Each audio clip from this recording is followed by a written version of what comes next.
Muy bien, mis hermanos, por meses estuvimos estudiando la primera carta de Pedro y el deseo es poder llegar a concluir los 5 capítulos de dicha carta en su totalidad. En las últimas semanas he estado compartiendo con ustedes varios textos del Antiguo Testamento, porque creo que siempre debemos tener ese balance. Tanto el Antiguo Testamento como el Nuevo Testamento son la palabra de Dios. Entonces, estudiamos por varios meses el Nuevo Testamento, aunque íbamos constantemente al Antiguo Testamento por el hecho de que Primera de Pedro es uno de los libros del Nuevo Testamento que más hace citas, alusiones, referencias, ecos del Antiguo Testamento. Pero hoy sigo con este anhelo de compartir un texto específicamente del Antiguo Testamento y es del libro de Eclesiastés. Quiero ubicarlos en cuanto a qué podemos esperar del libro de Eclesiastés. Hay 3 libros en el Antiguo Testamento que conforman la literatura sapiencial o la literatura de la sabiduría. Estos 3 libros del Antiguo Testamento son Proverbios, Eclesiastés y Job. El compendio de estos 3 libros nos muestran todo lo que Dios quiere decirnos acerca de la sabiduría en el Antiguo Testamento. Y Salomón surge cuando se habla de proverbios, aunque hay varios proverbios que tienen otros autores. Salomón surge como el principal personaje que viene a nuestras mentes cuando hablamos de proverbios. Y cuando hablamos de Eclesiastés, muchos eruditos también atribuyen su autoría a Salomón. Ahora, el nombre de Salomón no aparece en ninguna parte del libro de Eclesiastés. Entonces, si no aparece, ¿cómo sabemos que él es el autor? Bueno, la tradición judía y la tradición cristiana concuerdan en que Salomón escribió Eclesiastés. También Salomón, aunque no se llama a sí mismo por su nombre, se presenta como el Coelet. ¿Pueden repetir conmigo? Coelet. Esto se traduce como el predicador. Ahora, en el primer versículo, él dice que es el predicador, hijo de David, rey en Jerusalén. Esto ya es suficiente indicio de que el autor es Salomón. Ahora, ¿qué es esto de Coelet? Viene de un término que es Kaal. Y no quiero complicarlo para nada, pero Kaal en el Antiguo Testamento es asamblea. Y Coelet es el asambleísta, el que preside la asamblea. Ahora, ¿a qué voy con esto? El predicador era el que enseñaba a la asamblea. Ahora, por eso, no sé si les suena un término en griego que es eclesía. ¿Alguna vez han escuchado la palabra eclesía? ¿Qué significa eclesía?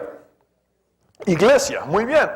Ahora, en su sentido más concreto, eclesía es asamblea. Por eso Eclesiastés se parece a eclesía. Porque mientras que eclesía es asamblea, Eclesiastés es el asambleísta, es el que preside la asamblea, el que le enseña a la asamblea, es el predicador. Por eso se le conoce así, el libro del predicador o Eclesiastés. Varios eruditos concuerdan con que probablemente Salomón escribió este libro al final de su vida, después de haber experimentado muchísimas cosas. Recordemos que la vida de Salomón fue inestable. Comenzó muy bien su reinado, andando con el Señor y gobernando con gran sabiduría, pero luego pecó, se apartó del Señor, sirvió a otros ídolos que sus esposas adoraban, es decir, cayó en idolatría y también cayó en materialismo. Llegó a explotar al pueblo para él construir edificios más grandes, para él tener más riqueza y para él tener más gloria. Entonces, no todo en la vida de Salomón es realmente algo inspirador. Él cometió muchos errores y se alejó de Dios. Ahora, después de arrepentirse y volver al Señor, Salomón pudo reflexionar con conocimiento de causa acerca de su fracaso y de su insensatez. Es ahí que llegó a conocer en su máxima expresión la vaciedad de la vida terrenal. Él llegó al fondo del vacío. No se negó a sí mismo ningún placer. No se negó a sí mismo ninguna cosa material. Tenía poder político y fama. Pero llegó a esta conclusión. Todo es Hevel. Por favor, repitan conmigo, Hevel. Esto lo hemos traducido como vanidad. Voy a hablarles un poco de este término porque aparece en 38 ocasiones en el libro de Eclesiastés. El término Hevel, que se transcribe así. Si bien nosotros lo hemos conocido como vanidad, su significado es bastante diferente. Nosotros lo leemos como vanidad de vanidades. Ahí lo que dice es Havel Havelim, que tiene que ver con esta palabra, Hevel, y en su sentido más puro, esta palabra es vapor. Es como si el predicador dijera, vapor de vapores, todo es vapor. Ahora, vapor también puede implicar humo o neblina. Entonces tenemos que entender lo que Salomón expresa, o el predicador expresa. Él dice, la vida es como un vapor, la vida es efímera, y se refiere a la vida terrenal. La vida debajo del sol, como él la describe, es efímera, es pasajera, sin sustancia, sin sentido, confusa, difusa. Ahora, el vapor tiene esta peculiaridad. Aparece y muy pronto desaparece. Así define la vida terrenal Salomón. El vapor tiene también esta peculiaridad. Cuando es mucho, nos quita visión, nos quita perspectiva. Estamos confundidos. Cuando la vida parece todo un Hevel, no tenemos cómo divisar un horizonte. Ahora, hay algo más que muchos pierden en cuanto al análisis de esta palabra, pero que yo quiero resaltarles. El vapor cambia de forma muy fácilmente. La vida también puede cambiar de forma muy fácilmente. Por otro lado, el vapor no lo puedes controlar. Si tratas de tomar con tu mano el vapor y jalar el vapor, no lo logras. Es lo mismo con la vida. En cierto sentido, no estás en control de la vida. Es decir, la vida puede cambiar de formas, la vida es efímera, la vida no la puedes controlar. Y esa es la conclusión que llega Salomón. Ahora, Salomón murió en el año 931 a.C., debió haber escrito Eclesiastés un poco antes del día de su muerte. Ahora, hay tres cosas que perturban al predicador o a Salomón. La primera es el inevitable paso del tiempo. Él escribe, generación va y generación viene, mas la tierra siempre permanece. Es decir, si vemos el tiempo de nuestra existencia en una escala cósmica, tú y yo somos esto. Somos una sombra, pasamos rápido. Y él está perturbado por esto. El tiempo no se detiene. Es como un tren que nunca para. Y por otro lado, también le perturbaba la certeza de que todos vamos a morir.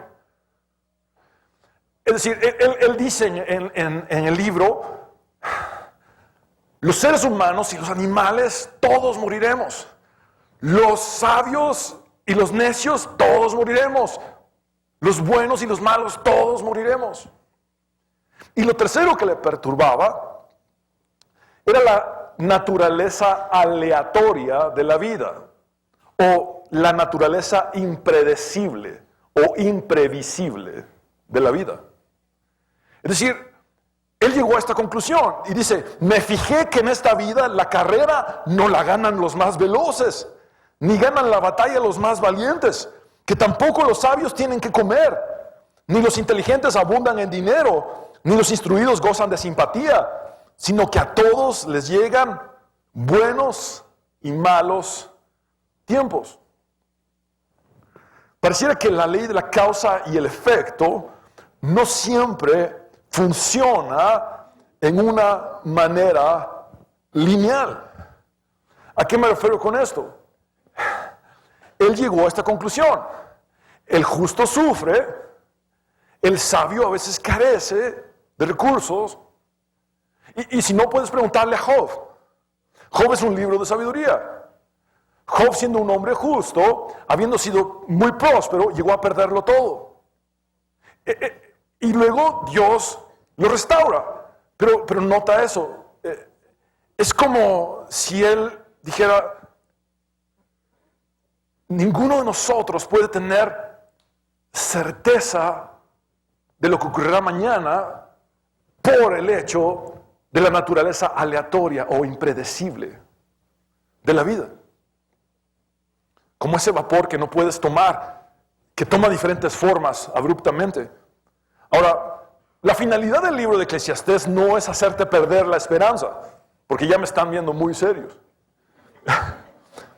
sino llevarte a que en humildad puedas reconocer que en Dios la vida tiene sentido, incluso cuando no puedas encontrarlo, aun cuando estés repleto de Hebel, aun cuando estés lleno de vapor, de neblina, que no veas el panorama claramente, la vida en Dios sí tiene sentido.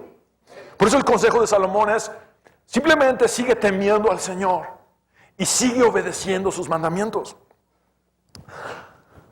En la unidad de texto que estudiaremos hoy, el predicador está respondiendo a una pregunta directamente.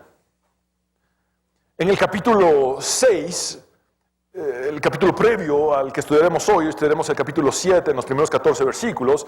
En el capítulo anterior, el predicador pregunta, ¿quién sabe qué es lo mejor para una persona durante su corta vida en la tierra?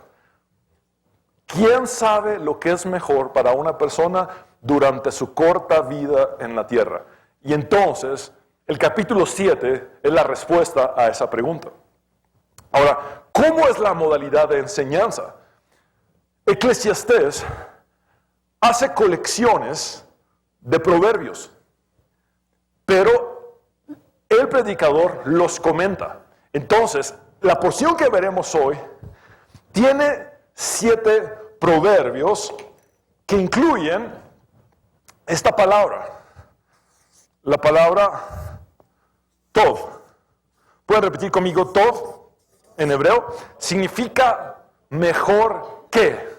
Repitan conmigo, por favor, mejor que o vale más. Entonces, el texto que estudiaremos hoy en estos 14 versículos contiene 7 proverbios que comparan una cosa con la otra. Y constantemente dice, vale más esto que esto. Que es lo mismo que decir, es mejor esto que esto. Entonces van a ver constantemente esta expresión, vale más. Y he decidido predicar los 14 versículos para que podamos tener toda la composición unitaria. Es decir, todo este texto fue escrito como una misma unidad. Entonces, vamos a leer la palabra del Señor en el nombre del Padre, del Hijo y del Espíritu Santo. Vale más el buen nombre que el buen perfume. Vale más el día en que se muere que el día en que se nace. Vale más ir a un funeral que a un festival. Pues la muerte es el fin de todo hombre y los que viven debieran tenerlo presente. Vale más llorar que reír, pues entristece el rostro, pero le hace bien al corazón. El sabio tiene presente la muerte, el necio solo piensa en la diversión. Vale más reprensión de sabios que lisonja de necios, pues las carcajadas de los necios son como el crepitar de las espinas bajo la olla. Y también esto es absurdo. La extorsión entorpece al sabio y el soborno corrompe su corazón. Vale más el fin de algo que su principio. Vale más la paciencia que la arrogancia. No te dejes llevar por el enojo que solo abriga el corazón del necio. Nunca preguntes por qué todo tiempo pasado fue mejor. No es de sabios hacer tales preguntas. Buena es la sabiduría sumada a la heredad y provechosa para los que viven. Puedes ponerte a la sombra de la sabiduría o a la sombra del dinero, pero la sabiduría tiene la ventaja de dar vida a quien la posee. Contempla las obras de Dios. ¿Quién puede enderezar lo que Él ha torcido? Cuando te vengan buenos tiempos, disfrútalos. Pero cuando te lleguen los malos, piensa que unos y otros son obra de Dios y que el hombre nunca sabe con qué habrá de encontrarse después. Esta es la primera enseñanza que encontramos. El honor es mejor que el lujo. Dice en la primera frase, vale más el buen nombre que el buen perfume. En hebreo hay un ingenioso juego sonoro que hace una rima. Recordemos que esto también es poesía, es arte.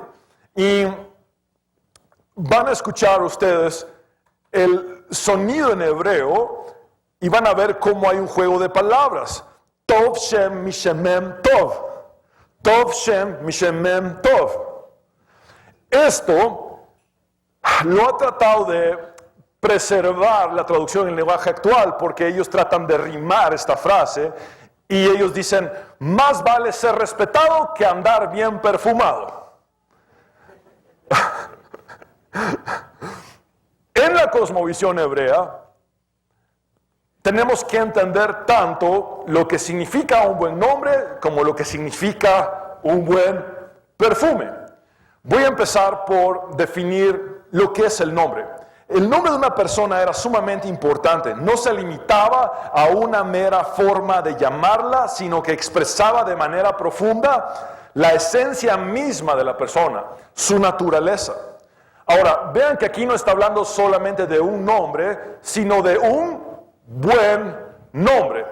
Un buen nombre iba más allá del que se recibía al nacer. El buen nombre tenía que ver con lo que se lograba edificar con el transcurrir del tiempo. Sería el equivalente a nuestra expresión tener buena fama o tener buena reputación. Ahora, el buen perfume solía ser muy costoso. Era un artículo de lujo. En la literatura sapiencial o la literatura de la sabiduría del Antiguo Testamento, un buen perfume simboliza abundancia, lujo y felicidad. Entonces, ¿qué es lo que él está comparando? Un buen nombre con un buen perfume. El nombre alude al carácter interno, el buen perfume alude a la apariencia externa. El sentido es que es mejor la buena reputación que cualquier lujo que pueda ostentarse en la vida frente a los demás. El carácter interno es más crucial que la fragancia externa. La esencia interna es superior a toda apariencia. En otras palabras, es mejor la buena reputación que oler bien. En el Medio Oriente, un buen perfume era muy valorado.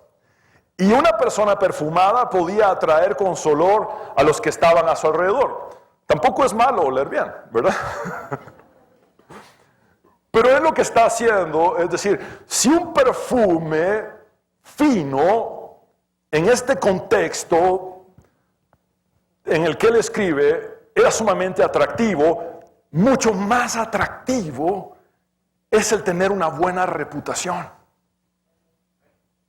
Es decir, la esencia de la persona vale más que su apariencia externa. Y por eso el dicho español, cría fama y échate a dormir, tiene algo de sentido en cuanto a esto. Una persona de buen nombre trascendía a su tiempo de vida. Una persona de buen nombre trascendía incluso a su entorno geográfico.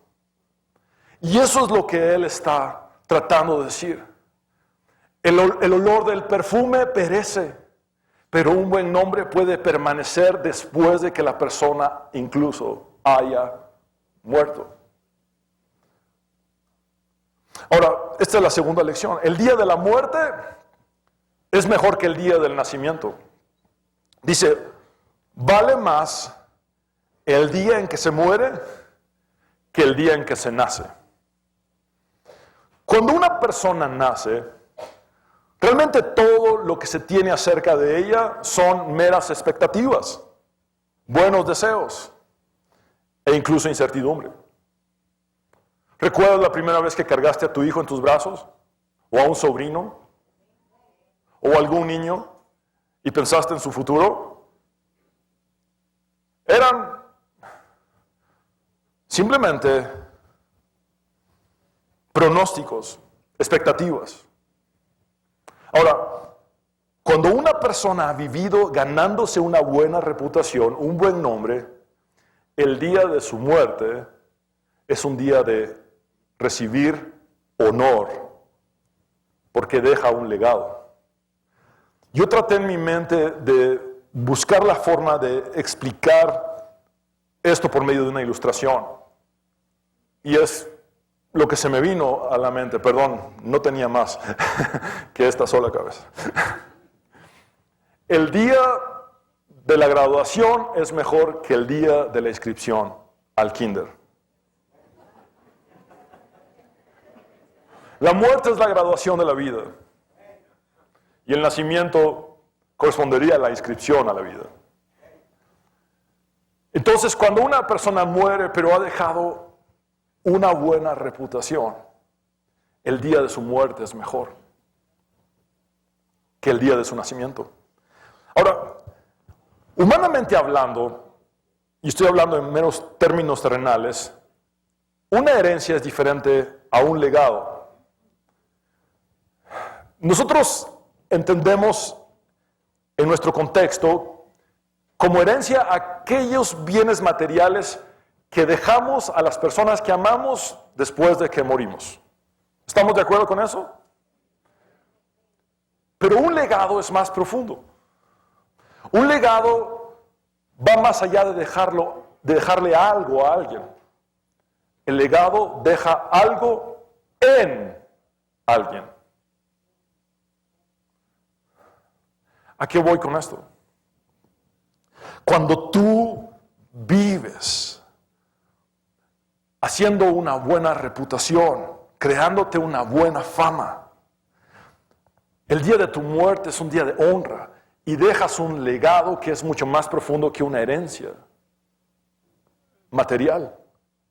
El legado marca las vidas de los que te rodearon.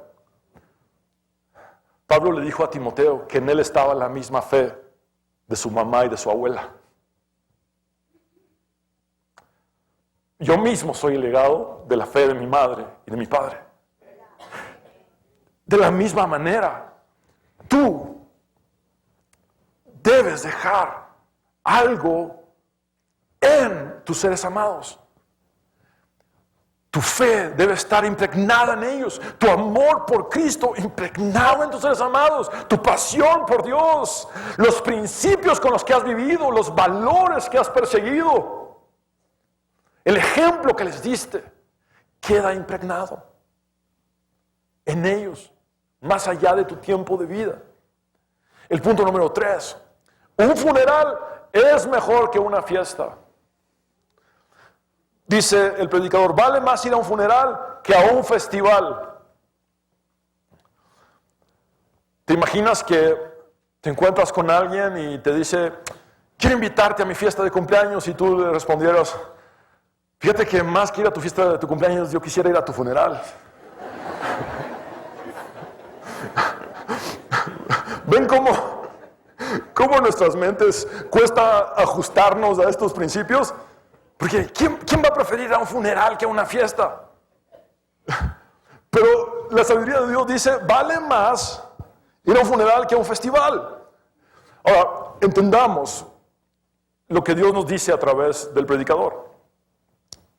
El funeral representa enfrentar la realidad. Nuestra vida terrenal tiene un día final.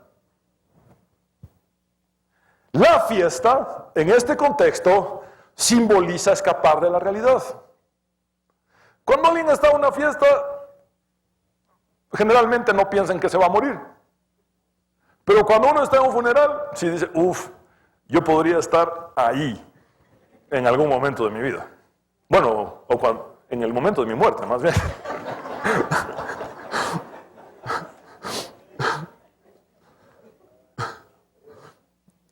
Ahora, dice también, pues la muerte es el fin de todo hombre, y los que viven debieran tenerlo presente. El predicador dice que podemos aprender más del sentido de la vida en un funeral que en una fiesta. La muerte es una gran lección para los vivos. Conviene tener en cuenta la muerte para saber vivir. Es lo mismo que ora Moisés, que está registrado en el libro de los Salmos. Moisés habla con Dios y le pide lo siguiente: enséñanos a entender la brevedad de la vida para que crezcamos en sabiduría. Si estamos conscientes de que nuestra vida terrenal es muy corta, viviremos creciendo en sabiduría. La muerte añade sabiduría a nuestro diario vivir. Cuando llegas a la conclusión de decir, voy entonces a vivir en una dimensión superior el día a día, porque voy a recordar que mis días en esta tierra están contados, entonces has entendido lo que el predicador está diciendo. En el versículo 3 dice, vale más llorar que reír, pues entristece el rostro, pero le hace bien al corazón. Nuevamente, veamos esto. ¿El llanto corresponde a la fiesta o al funeral? Al funeral.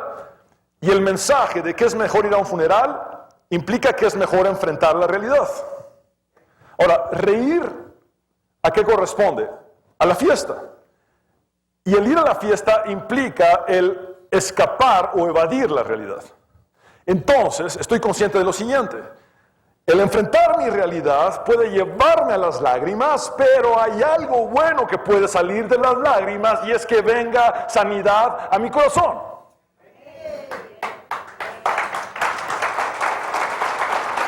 Por eso él dice, vale más llorar que reír, pues entristece el rostro, pero le hace bien al corazón. Por el otro lado, la risa que trata de evadir la realidad no trae ninguna sanidad interior a nosotros, no trae ninguna sanidad a nuestro ser. En el libro de sabiduría de Proverbios dice también lo siguiente: la depresión se oculta con la risa, pero al final reaparece la tristeza. Es decir, alguien puede reírse y tratar de ocultar su depresión, pero cuando se termina de reír, ahí está la tristeza otra vez, lista esperando. Pero el predicador dice, si enfrentas la realidad y lloras, esto le va a hacer bien a tu corazón. Pablo, por ejemplo, habla de dos tipos de tristeza. Una tristeza que es según Dios y una tristeza que es según el mundo. Si optas por la tristeza que es según el mundo, el desenlace es destrucción. Pero si decides llevar tu tristeza según Dios, tienes esperanza y salvación. Entonces, cuando lloramos, no nos entristecemos como los que no tienen esperanza. Nuestras lágrimas tienen esperanza. Por eso Pablo le dijo a los tesalonicenses, no quiero que ignoren lo que pasa con los que mueren, para que su tristeza no sea como la de los que no tienen esperanza. Entonces la tristeza, según Dios, tiene esperanza. No cae en una depresión, no cae en una desesperanza. La tristeza, según Dios, son lágrimas que van trayendo sanidad. El proceso de luto, por ejemplo, es bíblico. La persona llora y Dios va trayendo consuelo. Las lágrimas son instrumento de Dios en nuestras vidas y debemos entenderlo. Ahora, dice el versículo 4, el sabio tiene presente la muerte, el necio solo piensa en la diversión. Nuevamente, vean, enfrentar la realidad o evadir la realidad. El sabio enfrenta la realidad de que va a morir. El necio evade la realidad y trata de distraerse, trata de divertirse para no tener en mente que un día ha de morir. No hay nada como la perspectiva de la muerte para aclarar los asuntos de la vida, ya que nos lleva a reflexionar en torno al sentido mismo de la existencia. Cuando una persona recibe un diagnóstico fatal, su mente empieza a pensar rápidamente en asuntos pendientes, en lo que necesita hacer antes de partir. Seguramente se reprocha todo aquello que postergó y que nunca llegará a realizar. Samuel Johnson dijo, cuando un hombre sabe que será ahorcado al día siguiente, durante su última noche concentra su mente maravillosamente. Mis hermanos, cuando una persona sabe que le quedan solamente días de vida, toda la perspectiva cambia. Un te amo de su esposa tiene mucho más significado. Un abrazo de un hijo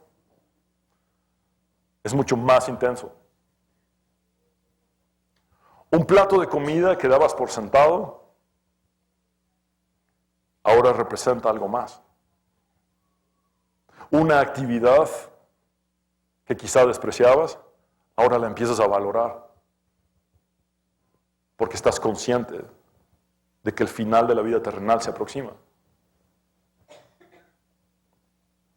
Aquellas cosas que tendemos a despreciar porque las etiquetamos como monótonas, rutinarias, realmente podrían ser maravillosas si estuviéramos conscientes de que la vida terrenal pasa demasiado rápido.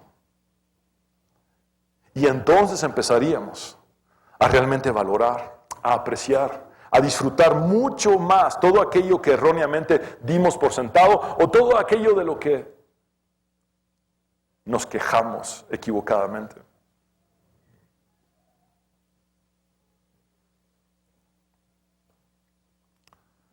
Mis hermanos, mirar la muerte de frente nos impulsa a sentirnos vivos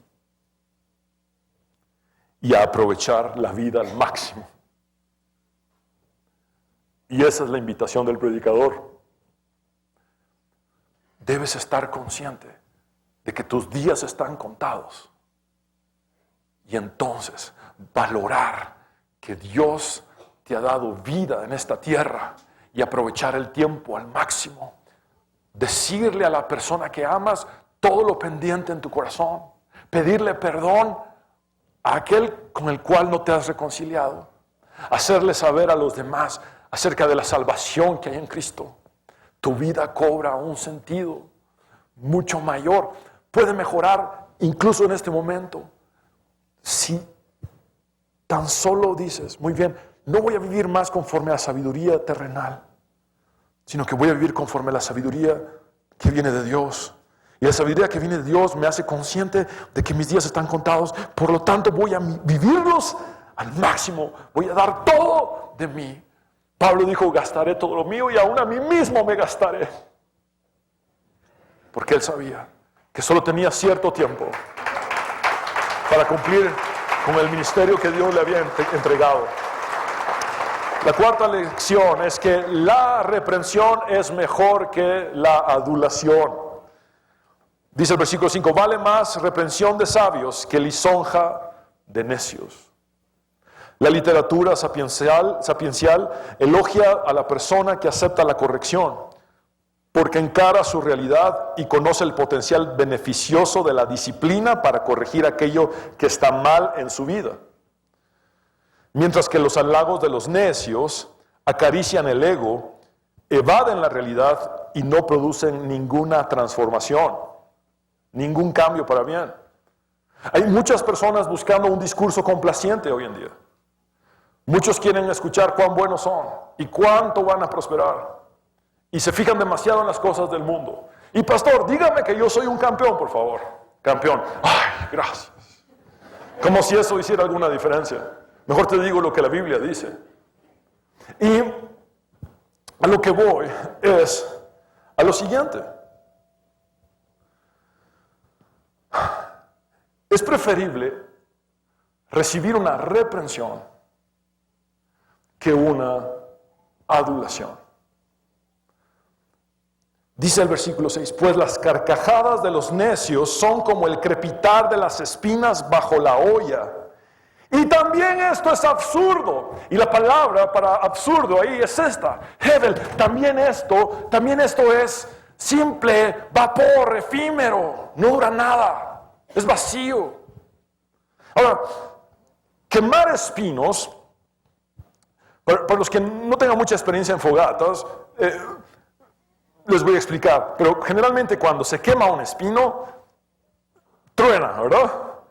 ¡Pah! Revienta. Y si estás cerca de la fogata, puedes hasta pegar un brinco del susto. Porque quemar espinos producirá una llamarada rápida, un gran ruido, pero poco calor y poca duración. Sería el equivalente a nuestra sabiduría chapina, la expresión llamarada de tuzas. Bueno, también los chapines tenemos nuestra sabiduría. Las carcajadas de los necios son rápidas, hacen mucho ruido, pero son efímeras, vacías, inconsistentes. Este es el quinto consejo. El camino esforzado es mejor que el atajo fácil. Dice el versículo 7, la extorsión, y la mejor traducción para la palabra que aparece ahí como extorsión, que es oshek, es opresión. Por favor, repitan conmigo, opresión. La opresión entorpece al sabio y el soborno corrompe su corazón. Muy bien, un sabio puede llegar a ser un torpe, un sabio puede llegar a ser un tonto. Esa es la primera advertencia. ¿Cómo? Bueno, la primera frase dice, la opresión entorpece al sabio. Es decir, las adversidades de la vida, las presiones que recibo, me pueden hacer ceder ante la tentación para tratar de librarme más fácilmente del problema. Y si abandono la sabiduría de Dios, en ese momento paso de ser sabio a ser un tonto. Perdón, pero es la mejor traducción para la palabra hebrea necio. Para la palabra hebrea para necio. Entonces, Salomón está diciendo, cuando tengas opresión o presión por las adversidades de la vida, sigue firme en la sabiduría y no cedas ante tentaciones que te hagan caer en ser un tonto en lugar de ser un sabio. Lo que sigue diciendo es, y el soborno corrompe su corazón. Aquí se refiere al deseo de prosperar. Entonces, el deseo de prosperar puede llevar a alguien a tomar un atajo fácil y pensar, puedo hacer dinero más rápido, y entonces optar por la corrupción, abandonando el temor de Dios, que es la sabiduría, y entonces ser un tonto. Es exactamente lo que Salomón previene, quizá por experiencia propia. Un sabio que fue un tonto al idolatrar a otros dioses, a dioses falsos, por condescender con sus mujeres. Un sabio que fue un tonto al llenarse de materialismo. Un sabio que fue un tonto al buscar los placeres de esta vida y no negarse ninguno. Pero también un sabio que llegó a ser un tonto del cual Dios tuvo misericordia. Y Dios le hizo arrepentirse y dejarnos un libro como Eclesiastés, del cual hoy podemos aprender. Entonces, ¿es garantía ser sabio? No, se puede llegar a ser tonto en el momento en el que se abandona el temor de Dios. Si tengo presiones en la vida y digo, no, voy a buscar una ruta fácil para resolver este problema, pero eso me lleva a no seguir los principios de la palabra de Dios, entonces abandoné la sabiduría, abandoné el temor del Señor. No soy más que un tonto. Lo mismo es, anhelo prosperar, entonces voy a buscar el atajo. No hay tal cosa. No hay corrupción que valga. Es preferible el camino esforzado que el atajo fácil. No abandonar la sabiduría, aunque se presenten oportunidades y tentaciones. Si las cosas no son conforme a lo que Dios dice, simplemente el sabio dice, yo no voy a abandonar mi temor del Señor, porque es el principio de la sabiduría.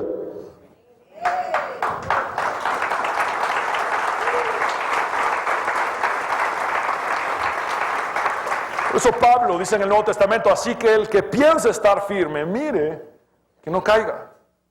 Se pasa de ser sabio a ser tonto en un instante cuando se abandona el temor del Señor. Lo siguiente que dice es, vale más el fin de algo que su principio. En el versículo 8, vale más el fin de algo que su principio. Se trata no solamente de comenzar bien, sino de terminar bien. No decidas por motivos circunstanciales. Mantente firme en una meta establecida y persevera. No olvides que el resultado final hará que todo lo que hayas atravesado haya valido la pena. Él sigue diciendo, vale más la paciencia que la arrogancia. Por favor, leamos esto en voz alta. Vale más la paciencia que la arrogancia. Ahora, me llama mucho la atención porque si él pone la palabra paciencia, lo que uno esperaría es que pusiera, vale más la paciencia que la impaciencia, ¿verdad? Es como que la lógica se va ahí. O que hubiera puesto, vale más la humildad que la arrogancia. Pero ¿por qué pone al lado la paciencia para compararla con la arrogancia?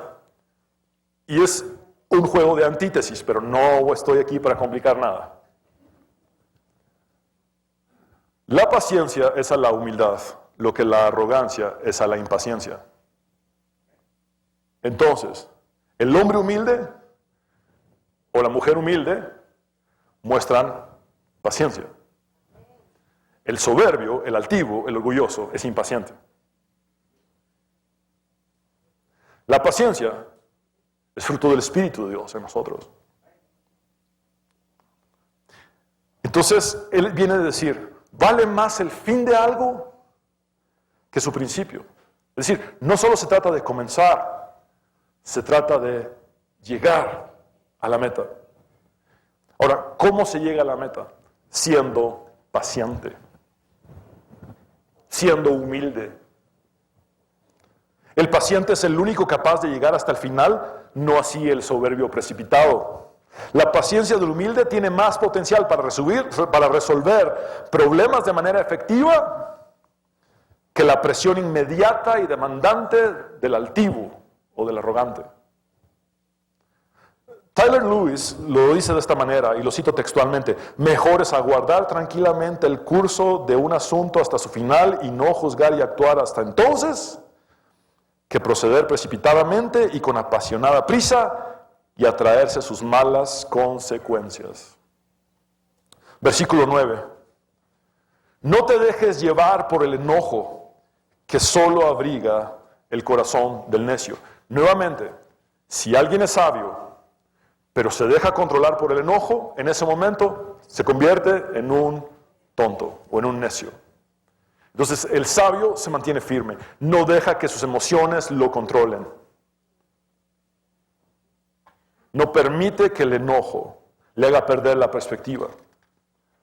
El enojo no nos permite pensar con claridad ni tomar decisiones en nuestro sano juicio.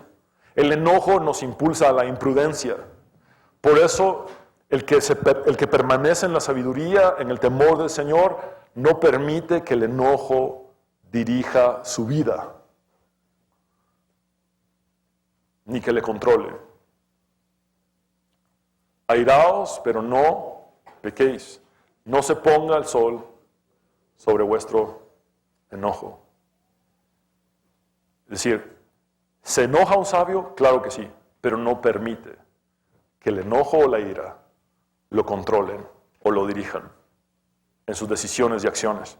Sexto principio, el presente es mejor que el pasado. Dice el versículo 10, nunca preguntes por qué todo tiempo pasado fue mejor. No es de sabios hacer tales preguntas. Mis hermanos, debemos resistir la tentación de glorificar el pasado a expensas del presente. A veces la añoranza nos lleva a idealizar el pasado y a veces caemos en la trampa de pintarnos un pasado que no fue tan bueno, como si hubiera sido bueno. No sé si me explico con esto. Pensamos tanto en el pasado que lo llegamos a idealizar y a veces lo pintamos más bonito de lo que realmente fue. Y eso nos lleva a una trampa de no actuar en el presente. Ahora, supongamos que verdaderamente el pasado fue mucho mejor que el presente. ¿De qué te sirve para resolver lo que ahora necesitas hacer? De nada. Si te quedas divagando en tu mente, ¡ay, aquellos tiempos! No vas a resolver nada en el presente. Y la realidad es que en lo que concierne a decidir y actuar, el hoy es todo lo que verdaderamente tenemos. Los ojos de la fe miran hacia adelante. La mejor ilustración que tenemos en el Antiguo Testamento es la esposa de Lot. Cuando volteó a ver hacia atrás, se quedó paralizada, inmóvil, como una estatua de sal. Nosotros debemos de poner nuestra mirada en lo que Dios quiere que hagamos el día de hoy. Ahora, este es el séptimo mensaje o la séptima lección. La sabiduría es mejor que la riqueza. Dice en los versículos 11 y 12, buena es la sabiduría sumada a la heredad y provechosa para los que viven. Puedes ponerte a la sombra de la sabiduría o a la sombra del dinero, pero la sabiduría tiene la ventaja de dar vida a quien la posee. Mis hermanos, es la sabiduría la que da vida a las personas, no las riquezas. Clark lo dice de esta manera, la sabiduría da vida a aquellos que la tienen. El dinero no puede procurar el favor de Dios ni dar vida al alma. ¿Y cuál es la sabiduría entendida en el sentido bíblico? El principio de la sabiduría es el temor del Señor. Entonces, la sabiduría está por sobre los bienes materiales. Es por eso que el sabio no cede ante el soborno, porque prefiere el temor del Señor que ceder ante una tentación de prosperar fácilmente, y prosperar entre comillas. Entender esto nos lleva a administrar mejor los recursos que Dios pone en nuestras manos. Dios prospera, por supuesto que prospera. Dios provee, por supuesto que provee. Claro que sí, claro que lo hace. Pregúntale a Job. Job, ¿Dios te prosperó? Sí, pero Job también te diría, pero Dios también me lo quitó todo. Jehová Dios, Jehová dio, Jehová quitó. Sea el nombre de Jehová bendito. Y ese es un libro de sabiduría. Y Job te diría, pero al final Dios me prosperó otra vez. ¿A qué voy con esto? ¿A qué voy con esto?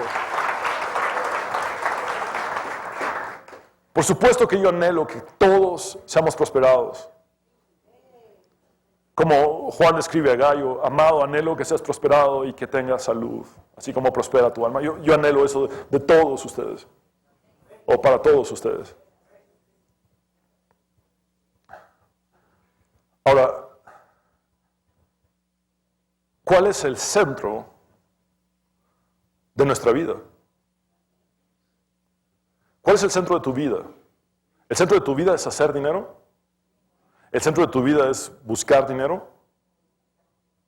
¿O el centro de tu vida es la sabiduría? Es lo que está diciendo Salomón. El centro de tu vida es el temor del Señor, que es la sabiduría. El centro de tu vida no es el dinero.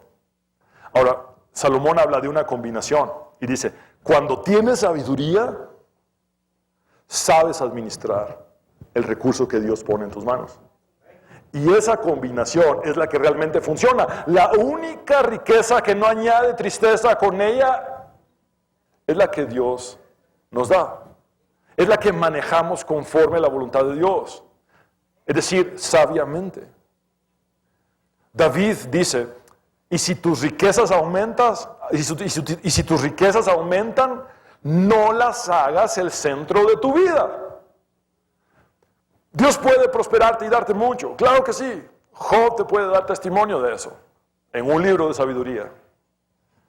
Pero solamente su sabiduría, la sabiduría divina,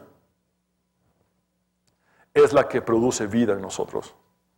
El dinero puede hacer grandes vacíos. Lo dice Salomón. El dinero es Hebel. Las riquezas materiales son Hebel. Son vapor, son efímeras. No llenan, no satisfacen. El que ama el dinero no se sacia con dinero. Es otro principio de sabiduría bíblica. En el Nuevo Testamento, ¿raíz de cuántos males es el amor al dinero? De todos. No hay ni uno que se escape. ¿Por qué? ¿Por qué estoy insistiendo en esto? Porque puede haber un desbalance en la perspectiva. Muchas personas piensan que Dios es un cajero electrónico espiritual.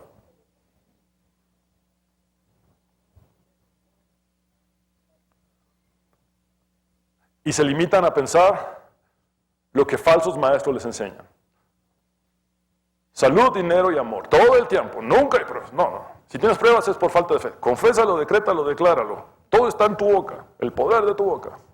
Se ponen prerrogativas divinas que no les corresponden y toman textos fuera de contexto. El centro de tu vida no es el dinero, el centro de tu vida es la sabiduría. Eso implica que el temor del Señor es el que dirige todo, incluso tus finanzas.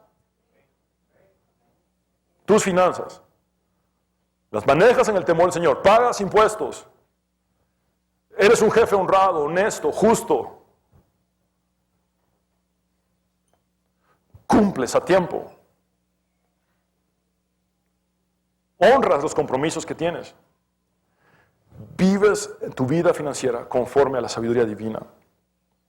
Ahora, este es el punto número 8 y final. La resignación es mejor que la indignación. Y honestamente, este era el punto que yo estaba esperando,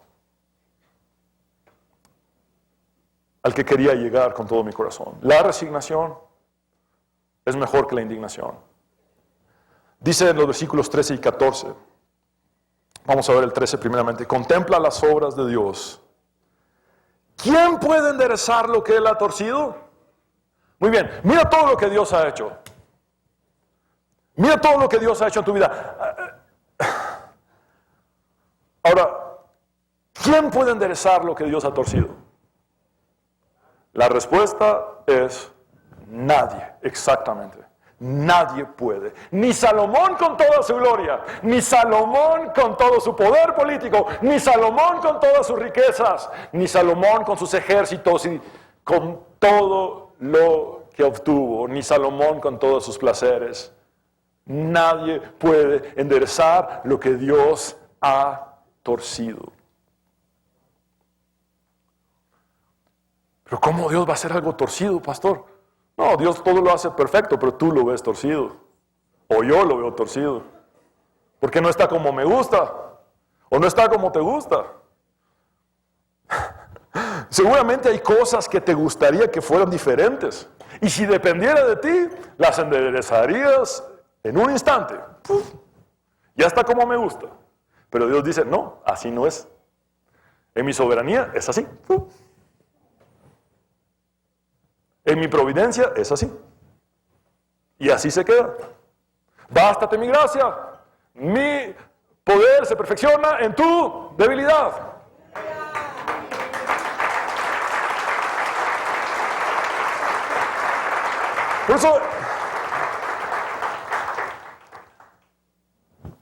Por eso, yo espero que con esta prédica tu vida mejore a partir de este preciso momento. ¿Por qué? Porque si has caminado por años en indignación, es el momento de echar fuera esa indignación de tu corazón y poner ahí resignación. El teólogo Reinhold Niebuhr escribió la oración de la serenidad y dice: Señor, concédeme la serenidad para aceptar todo aquello que no puedo cambiar.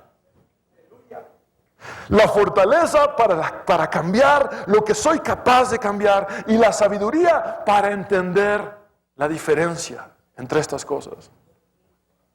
Hay cosas en tu vida que tú puedes mejorar, que tú puedes cambiar, como tu perspectiva.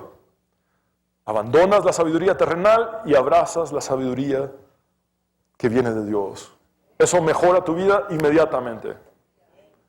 Ahora, hay cosas en tu vida y hay cosas en mi vida que no puedo cambiar y que no puedes cambiar y que nadie puede enderezar.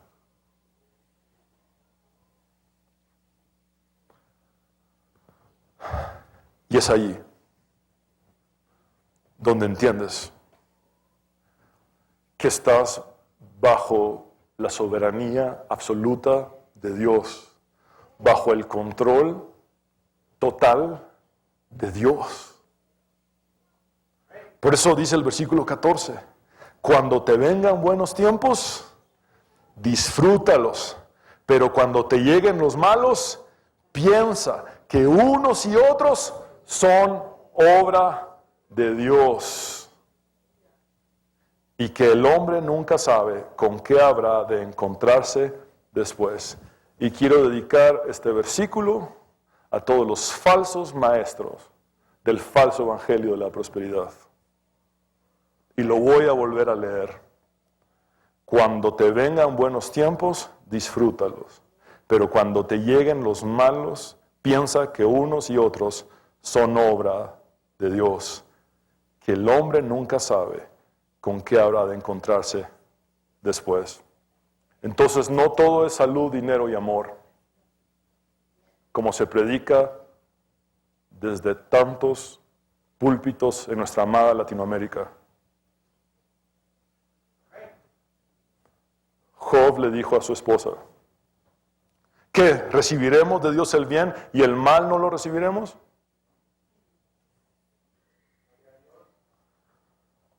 La mezcla de los tiempos buenos y de los tiempos malos anulan todos nuestros pronósticos. Podemos estar pasando por un muy buen tiempo y Dios puede llevarnos a vivir un tiempo de prueba. Podemos estar atravesando por un tiempo de prueba y Dios puede llevarnos a vivir un buen tiempo. Puede pasar a veces abruptamente, a la inversa o como quieras ponerlo. Puede pasar a veces gradualmente, pero la realidad es que todo proviene del Dios soberano y eterno. Entonces, esta es la lección. Esta es la lección de Eclesiastés. Esta es la lección de Eclesiastés. Encierra todo lo que el predicador quiere comunicar en lo siguiente.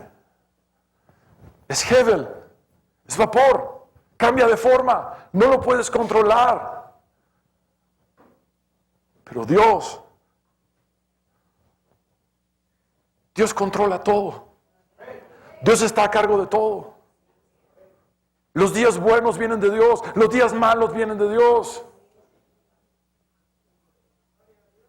Pregúntale a Pablo si el aguijón lo sentía bien o lo sentía mal. ¿Y de quién venía el aguijón? De Dios. ¿Y quién no lo quiso quitar? Dios. ¿Y por qué? Para que Pablo no se envaneciera y para que cumpliera con el ministerio que le había encomendado. Entonces, llegar a esa perspectiva de la vida te hace, por fin, confiar en que todo está en las manos de Dios.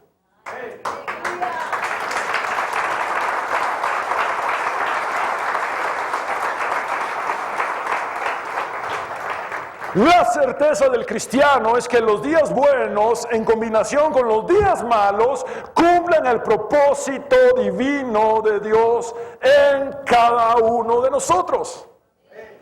No llegarías al final sin esos días malos. No llegarías al final sin esos días buenos. Dios tiene trazado un plan para tu vida y la forma de llegar a ese destino es con días malos y días buenos. Los días malos te enseñan a depender de Dios de una manera en la que a veces los días buenos no te llevan a depender. Y entonces llegas por fin a la sabiduría y dices, todo lo que me corresponde en esta vida es temer al Señor y obedecer sus mandamientos porque Él está a cargo de todo. Pedro dice, echa toda tu ansiedad sobre Él porque Él tiene cuidado de ti. Entonces ahora los días malos se ven diferentes porque sabes que Dios está haciendo algo. Y por eso Pablo dice, y sabemos que a los que aman a Dios, ¿cuántas cosas? ¿Cuántas? Todas las cosas, días buenos, días malos, ayudan a bien. ¿Por qué? Porque Dios es bueno y para siempre su misericordia. Jehová cumplirá su propósito en cada uno de nosotros. Mis hermanos, les invito a que nos pongamos de pie. Vamos a orar.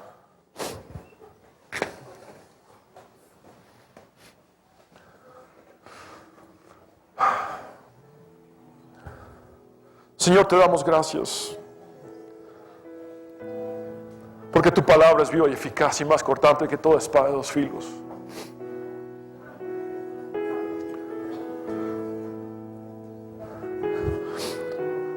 Señor, hoy aprendemos que nuestra vida puede mejorar en este mismo instante si tan solo abrazamos tu perspectiva, si tan solo abrazamos la sabiduría que proviene de ti y desechamos la sabiduría terrenal. Señor, el honor es mejor que el lujo. Nuestra esencia interna es mejor que toda apariencia externa. Señor, ayúdanos a tener una buena reputación. Que cada uno de nosotros, Señor, pueda hacer un buen nombre en esta tierra, en su familia, en la profesión en la que se desempeña, en el ministerio que realiza. Pero no un buen nombre para nuestra gloria personal, sino para darte gloria a ti, Señor, para ser testimonio, para ser luz, para ser sal. Señor, hoy entendemos que el día de la muerte es mejor que el día del nacimiento. Ayúdanos a dejar un legado mucho más profundo que una herencia material. Ir a un funeral es mejor que una fiesta. Sí, Señor, porque tenemos presente que nuestras vidas son cortas y efímeras. Nuestra vida terrenal pasa muy rápido. Y el día del funeral de cada uno de nosotros llegará, tarde o temprano. Por eso, hoy recibimos tu invitación a vivir intensamente, a valorar lo que despreciamos.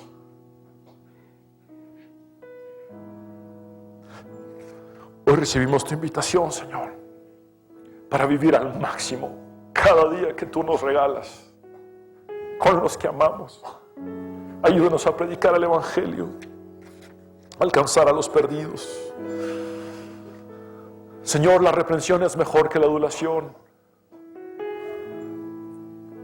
Señor, que tu Espíritu Santo nos redarguya a todos, que tu palabra nos corrija, nos discipline, que podamos ser transformados, que busquemos el verdadero Evangelio, que lleva al ser humano a la convicción de que necesita ser transformado por Cristo. Ese verdadero Evangelio que a veces incomoda, pero que es necesario para realmente crecer y aumentar la fe.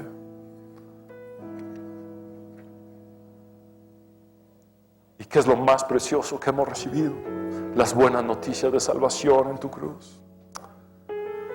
Señor, hoy aprendimos que el camino esforzado es mejor que el atajo fácil. Señor, que ninguno de nosotros pase de ser sabio a ser tonto por ceder ante las presiones de la vida, por ceder ante la prosperidad, entre comillas, rápida, que no haya corrupción, Señor, entre nosotros. Señor, también hoy te pedimos que nos ayudes a enfocarnos en el presente y dejar atrás el pasado, nuestra añoranza y nuestra forma de divagar en el pasado no resolverá nada en el presente. Por eso es en este momento que decidimos actuar. Señor, la sabiduría es mejor que la riqueza. El necio hace del dinero el centro de su vida, y muchos han hecho de la iglesia, del Evangelio, una tergiversación donde han ubicado al dinero como el centro de todo y hasta te utilizan a ti, Señor, para espiritualizar su codicia. Por eso, Señor, que nuestra mente nunca se desvíe,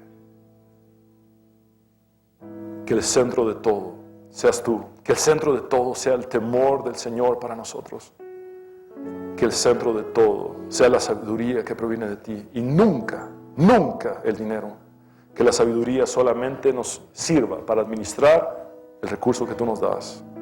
Señor, y ahora especialmente oro por la resignación. La resignación es mejor que la indignación.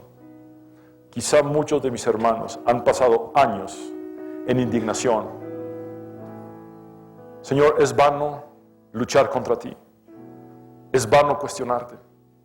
Quizá muchos de mis hermanos, una y otra vez, han pasado en indignación por algo que aconteció.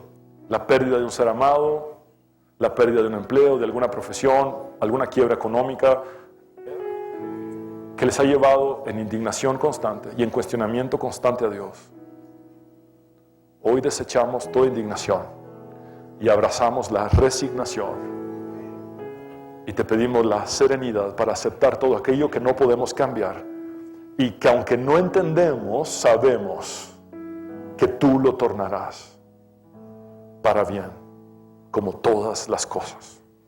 Los días buenos y los días malos provienen de ti.